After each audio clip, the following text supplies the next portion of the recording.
Walaupun banyak peringatan tentang bahaya merokok, faktanya tetap saja banyak orang yang merokok. Bahkan, Indonesia merupakan negara ketiga dengan perokok terbanyak di dunia setelah Cina dan India.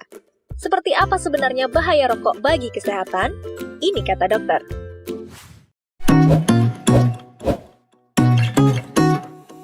Pada satu batang rokok, ada sekitar 600 bahan yang kalau dibakar bisa menghasilkan lebih dari 7.000 bahan kimia, di mana 69 diantaranya beracun dan bersifat karsinogenik atau menyebabkan kanker.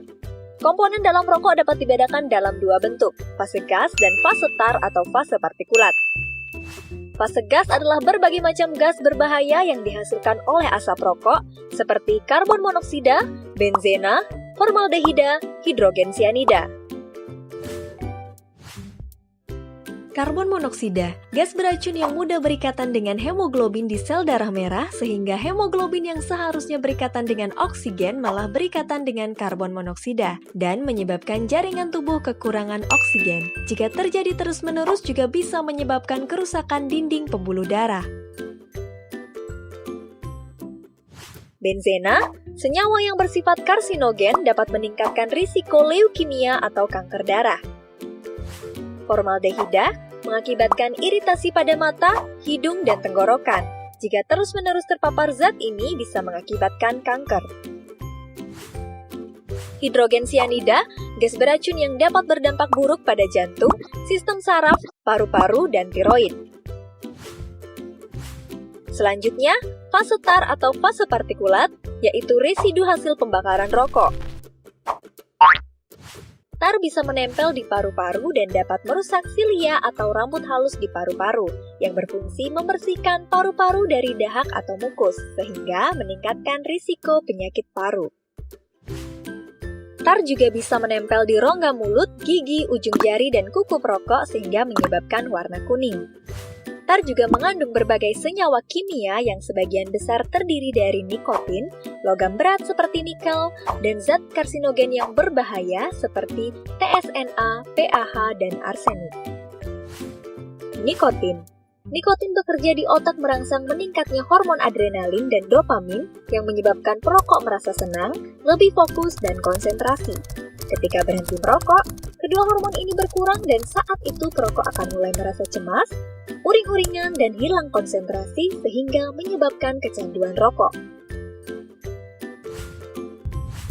Hormon adrenalin juga berperan memacu detak jantung dan merangsang berkelompoknya sel pembekuan darah yang menyebabkan penyumbatan pembuluh darah. Bila sumbatan berlangsung di otak, akan menyebabkan stroke, di jantung, serangan jantung, di ginjal, hipertensi hingga gagal ginjal, organ genital, impotensi hingga kemandulan, di plasenta pada wanita hamil menyebabkan kelainan pertumbuhan janin, lahir prematur, hingga keguguran. Bahan berbahaya tadi ternyata tidak hanya berbahaya bagi si perokok, tapi juga bagi orang di sekitarnya. Mengapa bisa seperti itu? Begini ceritanya. Asap rokok yang dihisap ke dalam paru oleh perokok disebut asap rokok utama, di mana saat itu tembakau dibakar pada suhu yang sangat tinggi. Asap yang berasal dari ujung rokok yang terbakar disebut asap rokok samping, di mana saat itu tembakau dibakar pada suhu yang lebih rendah, sehingga pembakaran zat terjadi tidak sempurna, dan menghasilkan senyawa 4 kali lebih berbahaya bagi yang menghirup.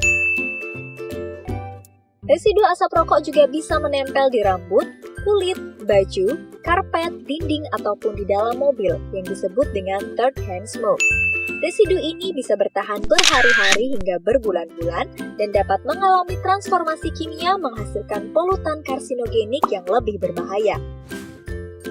Itu hanya sebagian dari ribuan zat berbahaya pada rokok, yang bukan hanya berdampak pada kesehatan si perokok, tapi juga mencemari udara lingkungan dan berbahaya bagi kesehatan orang di sekitarnya. Jadi, lebih baik hindari merokok.